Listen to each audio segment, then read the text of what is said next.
ఈ మధ్య బ్యాక్ యార్డ్‌లో ఉన్న కాకర చెట్టు ఉంది కదా! సో, దానికి ఏంటంటే ఇలా చిన్న కాకర పిందెని చూస్తున్నారు కదా! సో, అలా పిందెలుగా పడినప్పుడే అవేంటంటే యెల్లో కలర్‌లో అయిపోయి పాడైపోతున్నాయి. అంటే చిన్న పిందెలుగా ఉన్నప్పుడే పండిపోతున్నాయన్నమాట. ఇంకా అవి మనకి యూజ్ ఉండవు, పెరగదు కూడా కాయ.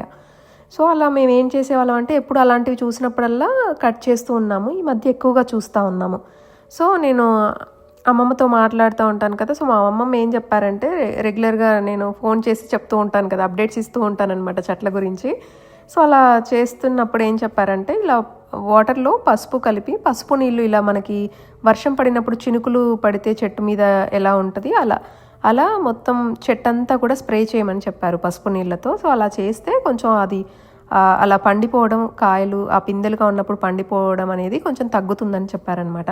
సో, అమ్మమ్మల టిప్స్ ఎప్పుడు కూడా చాలా బాగుంటాయి కాబట్టి మనము తప్పకుండా నేను ట్రై చేస్తాను మా అమ్మమ్మ ఏది చెప్పినా కూడా.